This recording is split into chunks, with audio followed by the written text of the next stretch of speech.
RSS ನೋಂದಣಿ ಅಗತ್ಯವಿಲ್ಲ ಎಂದಿದ್ದಂತ ಸಂತೋಷ್ ಯಾರ ಮನಸ್ಸು ನೋಯಿಸೋಕು ಕಾನೂನನ್ನ ಮಾಡ್ತಾ ಇಲ್ಲ. ಕೋರ್ಟ್ ಆದೇಶವನ್ನ ಪಾಲಿಸಿ ಕಾನೂನನ್ನ ರಚನೆ ಮಾಡ್ತಾ ಇದ್ದೀವಿ ಅಂತ ಭಾಗಮಂಡಲದಲ್ಲಿ ಮುಖ್ಯಮಂತ್ರಿ ಡಿ ಕೆ ಶಿವಕುಮಾರ್ ಅವರು ಹೇಳಿದ್ದಾರೆ.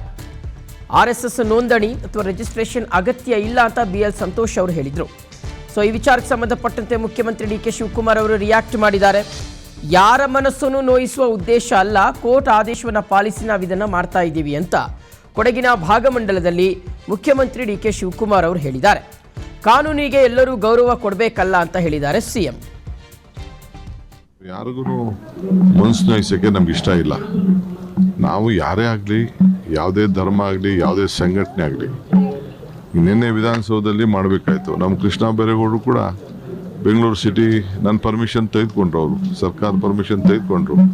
ಹಬ್ಬ ಫ್ರೀಡಮ್ ಹಬ್ಬ ಮಾಡ್ದೋ, ಇನ್ನೇನೇನೋ ಹಬ್ಬಗಳು ಮಾಡ್ತಾರೆ.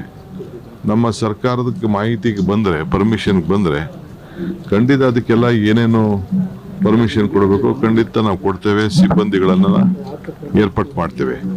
ಸೊ ಯಾರು ಗಾಬರಿ ಪಡ್ಕೊಳ್ಬೇಕು. ಈ ರಾಜ್ಯದ ಎಲ್ಲರೂ ಕೂಡ ಅವ್ರವ್ರ ಇಚ್ಛೆಯಂತೆ ಕಾನೂನು ಚೌಕಟ್ಟಿನಲ್ಲೇ ನಾವೆಲ್ಲ ಸೇರಿ ಕೆಲಸ ಮಾಡಬೇಕಾಗ್ತದೆ.